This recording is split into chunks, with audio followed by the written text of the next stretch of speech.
1980년 광주 사태 때 계엄군하고 이제 시민군 이렇게 서로 대치하고 있는 가운데 버스에 한 버스가 이제 그 시민군 거기에 속해 있습니다.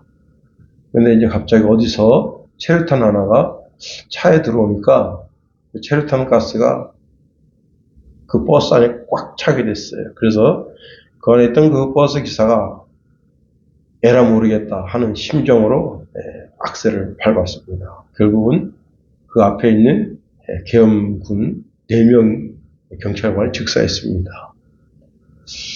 재판이 열렸는데 뭐 초록이 동색이라고 또는 걔는 개편하니 그래서 결국은 이제 교도소에 들어갔지만은 한 7년 살고 무죄 석방됐습니다.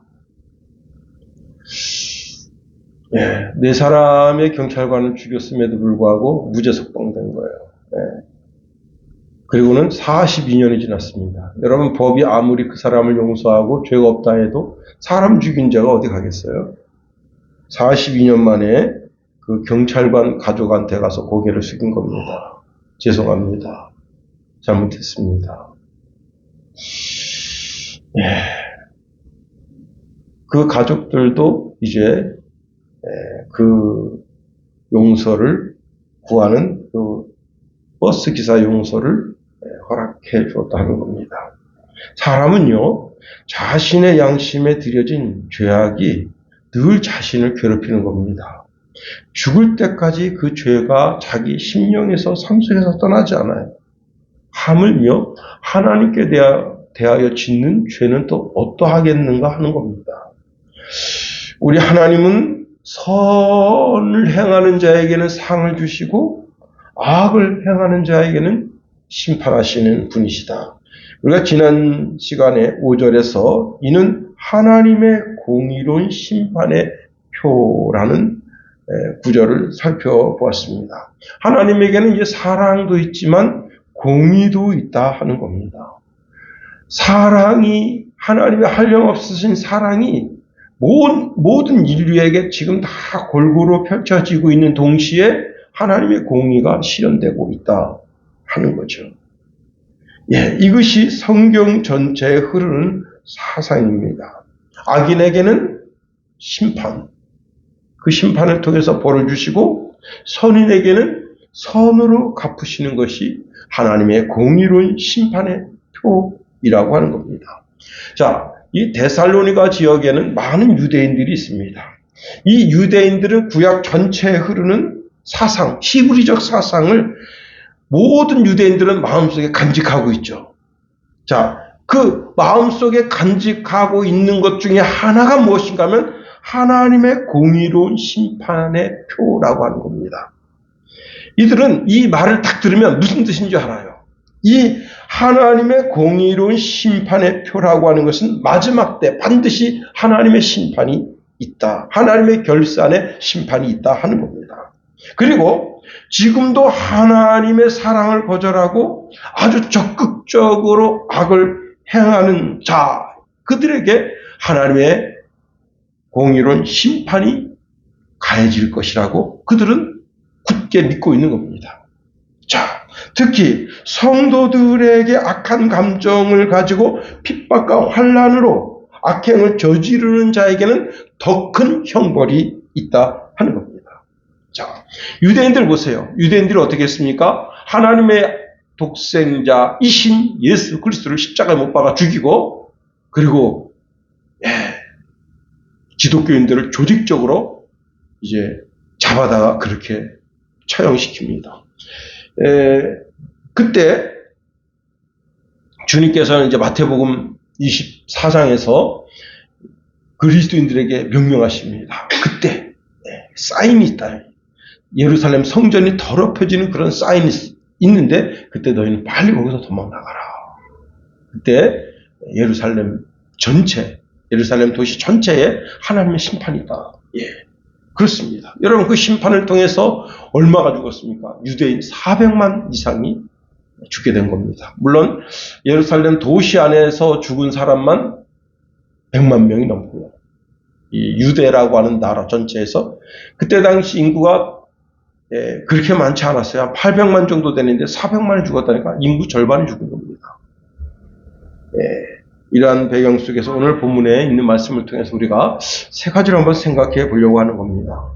모든 성도들에게는 환난과 핍박이 있다 하는 겁니다. 특히 여러분 바울은요 사도행전 14장에 보면 이제 바울이 바나바와 함께 이고니온 회당에서 복음을 전합니다. 자, 이렇게 복음을 전하니까 사도 바울의 그 복음을 듣고 예수 믿는 사람도 있지만 또 사도 바울을 거부하는 사람도 있습니다. 자, 이렇게 이 거부하는 사람들이 이제 바울의 그 복음의 내용을 쭉 들으면서 이것 봐라. 이것들이 예수를 증거하고 있네. 그 방향을 알게 되는 거죠. 자, 그렇게 되니까 바울이 증거한 복음을 믿는 유대인 그리고 이방인들이 있습니다. 자, 그런데 그 유대인들이 이제 이방인들을 부추기는 거예요. 그 이방인들을 부추겨서 바울과 바나바를 핍박합니다. 그러니까 이 바울과 바나바는 오히려 더 담대하게 복음을 증거하게 되니까 거기서 이제 놀라운 기적과 표적을 행할 수 있는 능력을 하나님이 허락해 주셨습니다. 그래서 오히려 수많은 사람들이 복음을 받아들이게 됐습니다. 그러니까 유대인들이 더 악랄하게 이번에는 그 도시가 그리스도 예수를 구주로 믿는 사람들 편과 그렇지 않은 사람들 두 패로 나눠지게 됐습니다. 한 편은 유대인들의 편이고 한 편은 사도들의 편이 되게 된 거예요. 자, 그렇게 되어 있지만 자, 이렇게 유대인들 그 패거리, 그 다음에 바울, 바나바를 위시하는 두 패거리가 있는데 팽팽하죠. 그러니까 유대인들이 이제 누구를 속닥거리는가 하면 도시의 지도자들을 속닥거리는 거예요. 그래서 지도자들을 자기네 편으로 끌어들이게 됩니다. 자, 그러니까 결국은 이제 유대인들이 저 바나바와 바울을 돌로 쳐 죽이려 합니다. 그때 바울이 루스트라로 피신하게 됩니다. 자, 루스트라에 가서 복음을 전하는데 안중뱅이가 있어요. 나면서 안중뱅이에요. 자, 지금까지 걸어본 적이 없습니다. 그런데 이 사람이 아멘 하면서 하나님 말씀 잘 들어요. 그래서 바울이 예배 가운데서 당신 발로 똑바로 일어나 서시오 하고 큰 소리를 하니까 그 사람이 그 자리에서 일어났습니다. 자, 그랬더니 이 사람들이 난리가 났어요. 왜냐하면 바나바를 제우스 신이라 하고 바울을 헤르메스라 하고는 그 다음에 이제 소를 끌어다가 제사를 그러니까 지금 바울과 바나바에게 제사를 지내려고 한 거예요. 그때 바울이 이제 우리가 이게 예수 그리스도를 너희에게 전하는 것은 이런 일을 하지 말라고, 인간도 숭배하지 말고 자연도 숭배하지 말고 영도 숭배하지 말고 오직 여호와 하나님만 예배하게 하기 위해서 내가 이렇게 복음을 증거한다. 그렇게 전해주게 됩니다. 자, 그러는 가운데 이제 이고니온에 있었던 그 유대인들, 이방인들을 속닥거리고 그 지도자들을 속닥거려서 바울과 바나바를 대적했던 그 유대인들이 여기까지 내려왔어요. 그래가지고 여기서도 이제 많은 사람들 속닥속닥거려가지고는 바울과 바나바를 반대편에 서게 합니다. 그러는 가운데 여러분 이들이 이제 그 도시에 있는 유대인들을 부추겨가지고 바울과 바나바를 향해서 돌을 던지게 되는데 그때 당시에 바울이 돌에 맞아서 많은 피를 흘리면서 쓰러졌습니다. 그러니까 이 사람들이 바울이 죽은 줄 알고 그 바울을 강제로 끌어서 도시 밖에 갖다 버린 겁니다. 바울이 자기 몸을 추스리고는 다시 안디옥으로 돌아왔습니다. 예. 그 안디옥에 돌아왔을 때 안디옥에 있는 성도들이 매우 약한 믿음을 가지고 있어요. 다시 말하면 아직도 어린 새싹과 같은 성도입니다. 자, 이들은 안디옥 성도들을 위로하고 격려하면서 이런 말씀을 하나님께로부터 듣게 됩니다. 마음을 굳게 하여 이 믿음에 머물러 있으라 권면하고 또 이런 말을 권면합니다. 또 우리가 하나님의 나라에 들어가려면 많은 환난을 겪어야 할 것이니라 말씀합니다. 바울의 삶을 보면 바울의 삶 속에 고난이 없었던 때가 없어요. 환난이 없었던 때가 없습니다. 예. 그러니까 바울과 그 바나바 또 그 다음에 실라, 디모데 이 모든 믿음의 사람들을 보면 그들의 삶에는 항상 고난과 환난이 있었다 하는 겁니다. 그렇습니다. 그러니까 이게 뭐예요? 오늘날 이 시대를 사는 그리스도인들에게도 반드시 뭐예요? 환난이 있다는 거예요. 고난이 있다는 거예요. 핍박이 있다는 거예요. 모든 그리스도인들은 예수를 그리스도를 믿음으로 말미암아 단번에 의롭게 되고 영원한 생명으로 소유하게 되었습니다. 그런데 우리는 목적지에 다다른 사람들이 아니라는 겁니다. 목적지가 어디냐면 천국이에요. 천국을 향하여 한 걸음 한 걸음 걸어가는 자들이다 하는 겁니다. 우리가 육신을 입고 있는 동안에는 어떻게 해요? 어둠의 세력, 이 세상의 어둠의 세력과 싸워야 하는 거예요. 동시에 내 속에 있는 육정, 그 다음에 혈기, 그 다음에 교만과 싸워야 되는 거예요.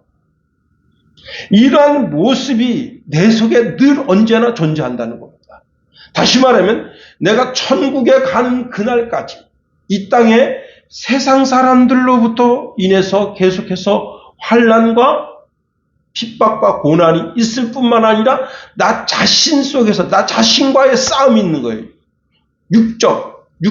육정에 의한 싸움, 그 다음에 혈기에 대한 싸움, 그 다음에 교만에 대한 싸움이 있다는 거예요. 이 두 가지 싸움이 늘 병행적으로 오는 거예요. 내 속에 이런 심한 영적인 갈등이 있으면 외부로부터 오는 환난과 고난의 그런 싸움이 없어요. 그런데 이 내 내적인 그런 이제 싸움이 없으면 외부로부터 환난의 고통이 내게 다가오는 겁니다.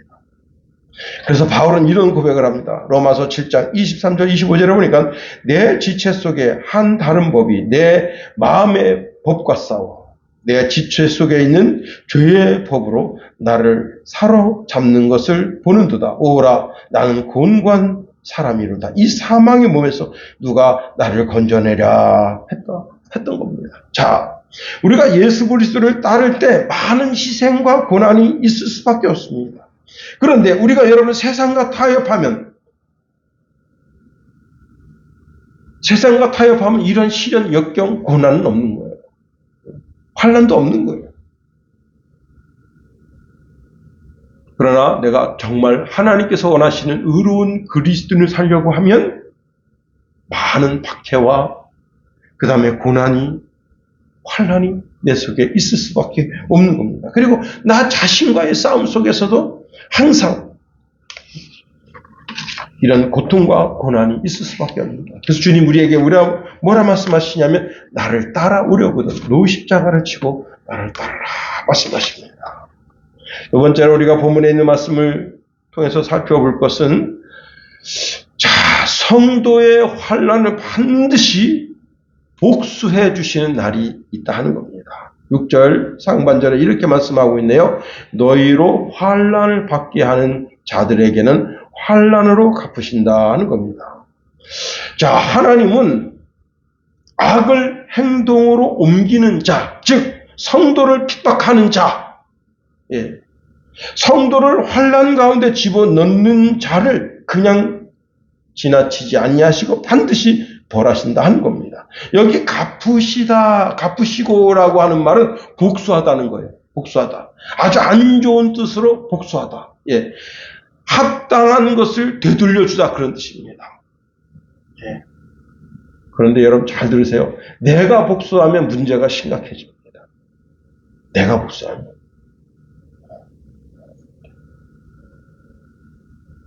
사람이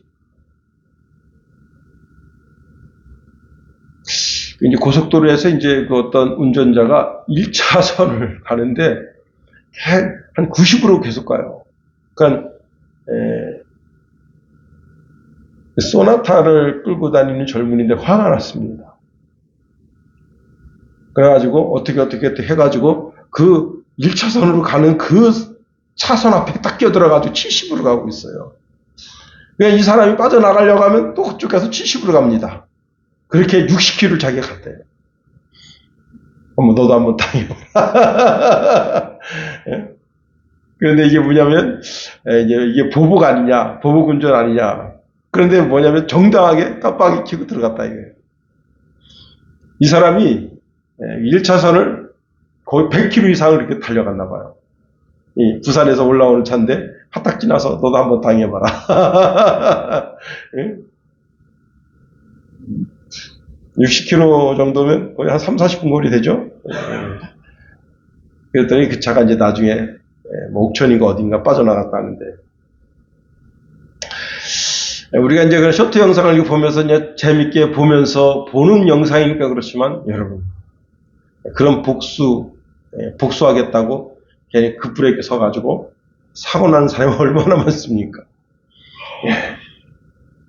그런데 하나님이 복수하면, 하나님의 공의로 복수해주면, 여러분 문제가 생길 것이 아무것도 없는 거예요. 하나님이 복수하시는 방법은 우리가 인간이 상상하는 그 이상의 방법으로 복수하신다 하는 겁니다. 오직 성도는, 오직 하나님의 사람들은 복수는 하나님께 맡기고 사랑할 것을 명령받고 있다는 거예요.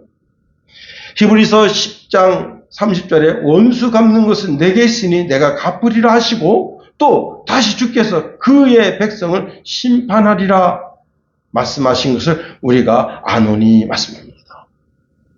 우리에게 어떤 명령을 받고 있다고요? 자, 누가 나를 해코지했습니다. 그걸 어떻게? 이것도 용서해 주라. 이것도 용서해 주고, 그 상대방이 자기 잘못을 깨닫고 돌아오든지 돌아오지 않든지 그것은 상관하지 말고 그를 사랑하는 마음으로 대해주라 하는 것이 성경의 가르침이라는 겁니다. 하나님은 철저한 행동으로 옮겨진 악을 갚으신다는 거예요. 누가 하나님의 자녀, 하나님의 백성을 해하는 것을 그걸 보시고 하나님 그냥 내버려 두지 않으신다. 반드시 그것을 복수하신다는 겁니다. 우리가 잘 아는 데살로니가서 5장 15절 이하의 말씀에 보면 악을 악으로 갚지 말고 서로 모든 사람에게 선을 베풀도록 힘쓰시오. 항상 즐거워하시오. 쉬지 말고 기도하시오. 모든 일에 감사하시오.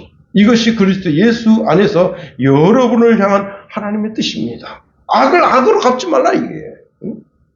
때로는 우리가 너무나 억울해서 하나님께 나아가서 통곡하며 기도할 때가 있습니다. 계시록 6장 10절에 보시니까 계시록 6장 10절에 보면 큰 소리를 불러 이르되 거룩하고 참되신 대주제여, 땅에 거하는 자들을 심판하여 우리 피를 갚아주지 아니하시기를 어느 때까지 하시려 하나이까 하고, 야, 이거 정말 하나님 내가 이렇게 너무 억울하게 지금 이렇게 고통 고난을 겪는데 하나님 그거 저 시기 저걸 좀 손봐줘야 되는 거 아니에요?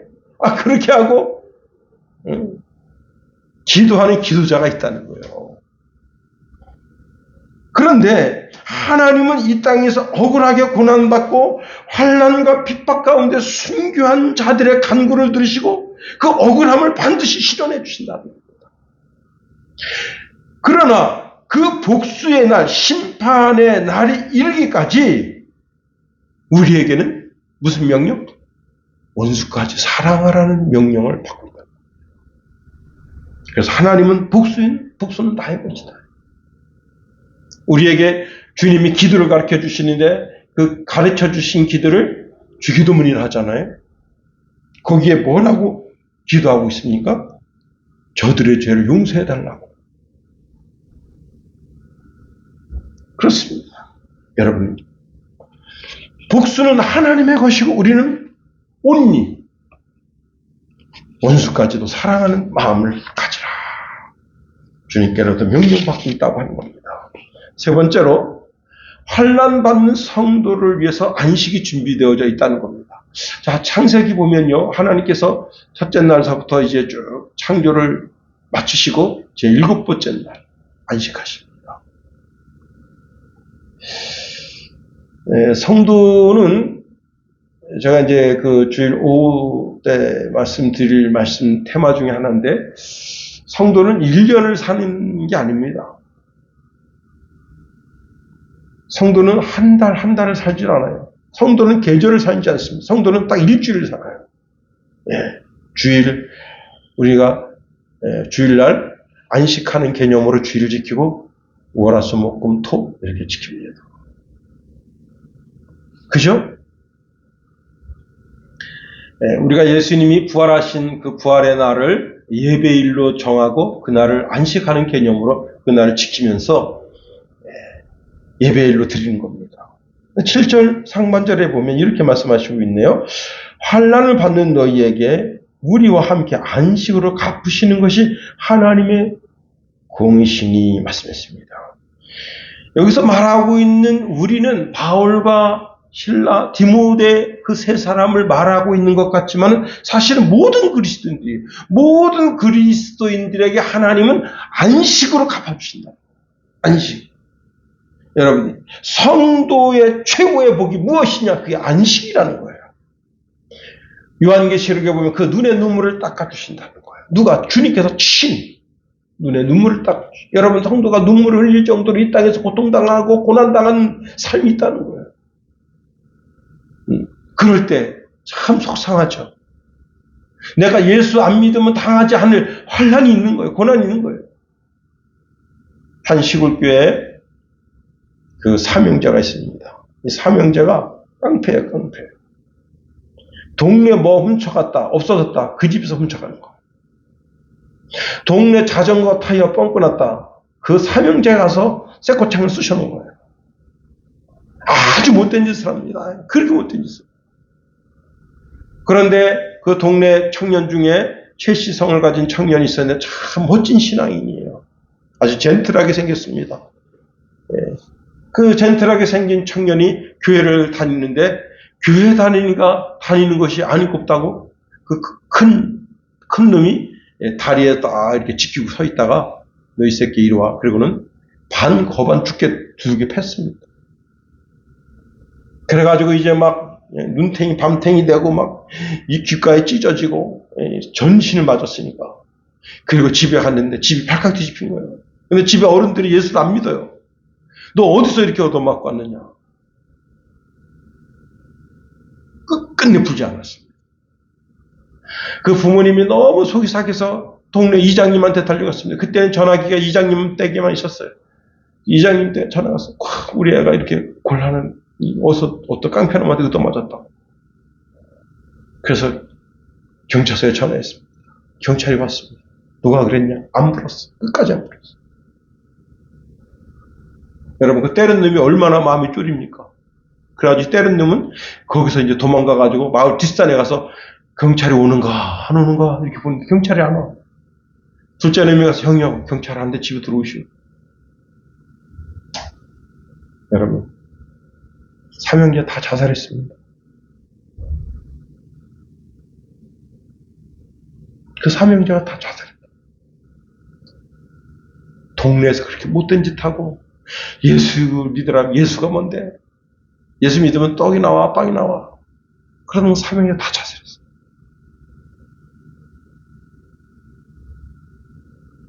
참, 마음 아프죠.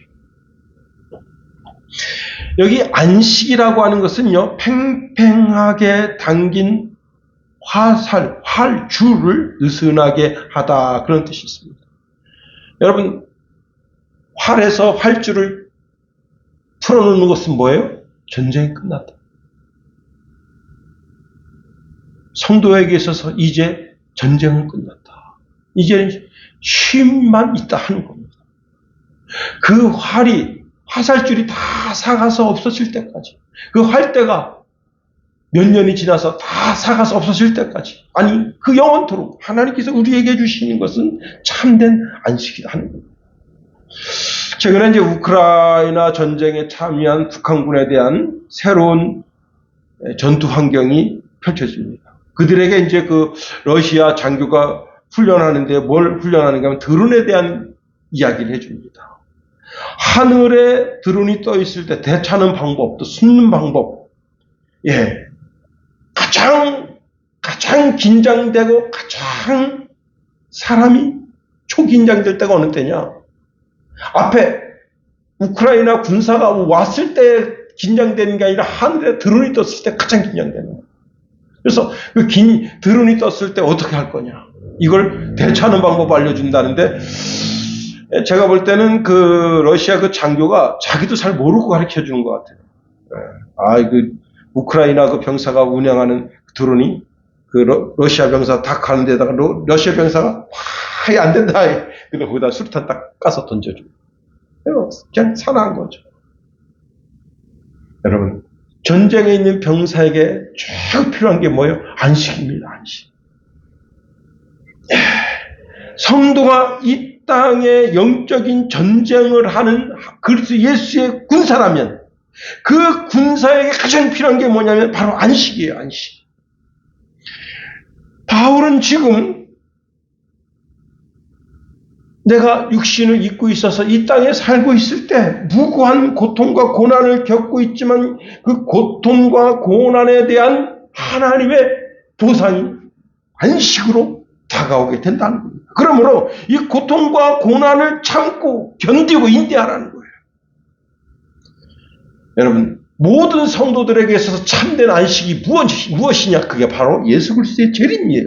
7절 하반절에 이렇게 말씀하고 있습니다. 주 예수께서 자기의 능력의 천사들과 함께 하늘로부터 불꽃 가운데서 나타나실 때에 말씀하고 있습니다. 예수님의 재림이 있다. 그 예수님의 재림 끝에 우리에게 안식이 있다고 하는 사실을 말씀하고 있습니다. 그때 재림의 때 상상할 수 없는 장엄함이 펼쳐지는 거예요. 우리의 눈으로 보는 모든 시야에 우리가 하늘 정 가운데를 쳐다보고 동쪽을 쳐다보고 서쪽을 쳐다보고 북쪽을 쳐다보고 이 온 우주에 천사들이 꽉 차 있고 뒤에 천군 천사들이 가득 차 있고 그 천군 천사들이 내뱉는 그 서라운드의 찬송. 제가 이제 친구 목사님 집에 갔더니 우퍼 스피커를 샀대요. 우퍼 스피커를 얼마 주고 샀냐 했더니 14만 원 주고 샀대요. 그러면서 찬송 한 곡을 들려주는데 이걸 꼭 이런 걸 사야 되나? 저는 이제 그걸 자동차에다가 설치한다는데 그래서 이런 걸 꼭 사야 되나? 그냥 그 음악을 들으려면 집에서 조용하게 그냥 이렇게 듣지. 그 자동차 소리 웅웅 내리는 거기서, 거기서 그걸 들려주는데, 이거 칭찬을 해야 되나 말아야 되나. 제가 칭찬을 해줬어요. 진짜. 차가우면 쿵쿵쿵쿵쿵쿵쿵 그러니까, 막 가슴이, 이게 이래요. 우퍼 그 스피커. 14만원짜리. 거기다 그냥 발 밑에도 스피커가 있고, 뒤에, 짐칸에도 스피커가 있고, 쿵쿵쿵쿵쿵쿵쿵쿵. 내가, 이걸 얼마나 많이 듣고 다니냐 그랬더니, 맨날 들고 다닌대요. 한 보름 지났습니다. 한 달 지났어요. 또 만났어요. 목사님, 그 우퍼 스피커 얼마나 들고 다니니까 했더니, 한번 들고 갔는데 어떤 사람이 시끄럽다 그래가지고 그다음부터 안 들고 다니는데, 괜히 샀다고. 괜히 샀다고. 여러분, 사람이 인위적으로 만드는 서라운드 우퍼 스피커의 소리는 그렇게 다른 사람이 듣고 싫어할 수가 있어요. 그런데 그날 온 우주에 가득 찬 영광의 찬송, 천군 천사들이 그냥 여러분 그 하모니, 어디죠? 탈렌트 거기에 우리나라 그 라카펠라 그 8명이 가서 라카펠라를 하는데 심사위원 전원을 가슴을 녹여낸 거예요. 라카펠라를 막 하는데 그냥 진짜 제가 들어도 진짜 잘하더라고. 라카펠라로 쫙 노래를 하는데 무슨 기타 치는 것 같기도 하고 무슨 음악을 하는 것 같고 그런데 그 심사위원들 다 녹여서 그 사람 심사위원들 다 부절을 다 눌러준 거예요. 빵빵빵빵. 응? 천군 천사의 찬송 소리는 그 라카펠라까지 아무것도 없는 제가 진짜 장엄하게 들은 찬송인인데 그게 뭐냐면 엑스포 74. 야, 그 성가대가 그때 몇 명인지 지금 기억도 없어요. 할렐루야를 불렀거든. 할렐루야, 할렐루야, 할렐루야, 할렐루야, 할렐루야. 전능의 주가 다스리신다. 이야. 참. 근데 주로 이제 거기 여의도 순복음교회 성가대, 그 다음에 영락교회 성가대, 연합성가대가 해서 했는데, 와. 근데요, 멀리 있는 사람 그 장엄함을 못 들어요. 그래도 어느 정도 중간쯤 이렇게 앞에 있어야, 야. 여러분, 웅장한 하늘 이 끝서부터 이 끝까지 전체에 울려 퍼지는 천사들의 노랫소리. 그 소리 가운데 그래서 오늘 본문에 보니까 천사들을 능력의 천사라 했어요. 능력의 천사. 이 천사들은 예수 그리스도께로부터 권세를 부여받은 예수 그리스도의 명령을 준행하는 천사들이에요. 그래서 이 땅에 수많은 그리스도인들, 그 순교한 그리스도인들, 그 육신이 부활하고 하늘로부터 내려온 그 영이 육신과 결합이 일어나는 그때 그 성도가 한 사람 한 사람을 붙들어 여러분, 그 장엄한 그날이 우리에게는 그날이 약속되어져 있다는 겁니다. 여러분, 그 안 싸우면 다행이야 그 프로그램이 있어요. 이렇게 이제 5시 이후에 나오는 프로그램인데 거기 이제 멤버들이 이제 배를 타고 바닷가에 나갔는데 야, 정갱이. 여러분 정갱이 알아요? 정갱이가 큰 거는 이만해요. 와. 근데 선장이 9마리만 딱 추스렸습니다. 근데 거기 정갱이가 어마어마하게 많아요. 요만한, 정갱이 요만한 게 그냥 쬐까는 게 엄청 많은데 그 중에서 이만한 거 9마리 딱 골라가지고 그 자체 목을 딱 따가지고 횟감을 뜨는 거예요. 근데 여러분 횟감이 횟집에 가면 진짜 아주 얇아요. 진짜 얇아. 한 3mm나 될까나. 이분은 횟감이 하나가 이렇게 두꺼워. 야, 하나 딱 입에 넣고 먹으면, 야, 우물우물 할 것 같아요. 아이, 그 정도는 돼야지, 횟감이. 아니, 어떻게 하냐고, 어떻게 3mm, 2mm, 3mm로 횟감을 뜨냐고. 근데 그냥, 이렇게 한 거의 7, 8mm, 거의 12, 3mm? 그 정도로 두껍게 떨어가지고 딱 거기, 방송, 오신 분들한테 먹게 합니다. 야,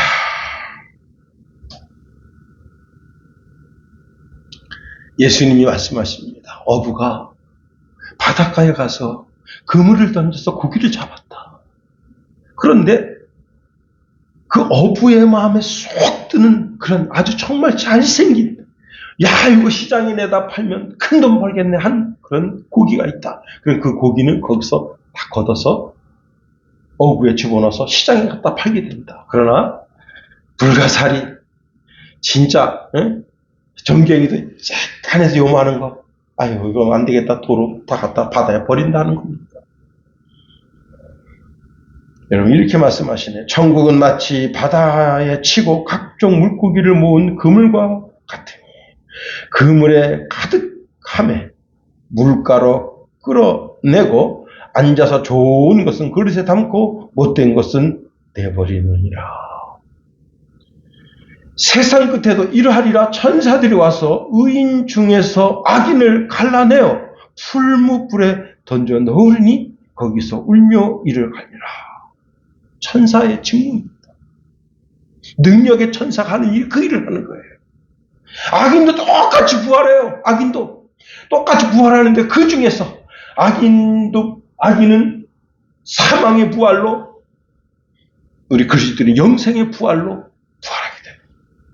마태복음 24장 30절 32절에 보니까 인자가 자기 영광으로 모든 천사와 함께 올 때에 자기 영광의 보좌에 앉으리니 모든 민족을 그 앞에 모으고 각각 구분하기를 목자가 양과 염소를 구분하는 것 같이 하여 양은 그 오른편에 염소는 왼편에 두리라. 우리는 이 땅에서 고통과 고난을 겪을 때 그날이 있다는 사실을 알아야 돼요. 그날이 있다. 예수 그리스도의 재림의 날, 강림의 날이 있다. 그래서 여러분 7절 하반전에 주 예수께서 자기의 능력의 천사들과 함께 하늘로부터 불꽃 가운데에 나타나실 때라고 말씀하고 있습니다. 이때 하나님의 공의가 실현되는 날, 즉 대심판이 있는 그날, 그때 주님이 나를 바라보시면서 내가 너를 알고 있지. 내가 너를 위해서 십자가에서 피를 흘렸지. 그렇습니다. 히브리서 9장 9절 11절에 보니까 그런즉 안식할 때가 하나님의 백성에게 남아있도다. 이미 그의 안식에 들어간 자는 하나님이 자기 일을 쉬심과 같이 그도 자기의 일을 쉬느니라. 그러므로 우리가 저 안식에 들어가기를 힘쓸지니 이는 누구든지 저 순종하지 아니하는 본에 빠지지 않게 하려 함이라 말씀하십니다. 저 안식에 들어가도록 힘쓰라. 저 안식에 들어가도록 힘쓰라. 그렇습니다. 이제 말씀을 마칩니다. 사랑하는 성도 여러분, 우리 모든 그리스도인들이 이 땅에서 살 때 환난이 있어요. 핍박이 있어요. 고난이 있어요. 그래도 현재 고난은 장차 우리에게 올 영광과 좋게 비교할 수 없다 하면서 담대하게 고난 속에서 그 고난을 이겨냄으로 말미암아 주 예수 그리스도의 강림하실 그때 부끄러움 당하지 않는 믿음의 권속이 다 되게 되기를 예수님의 이름으로 축원해 드립니다.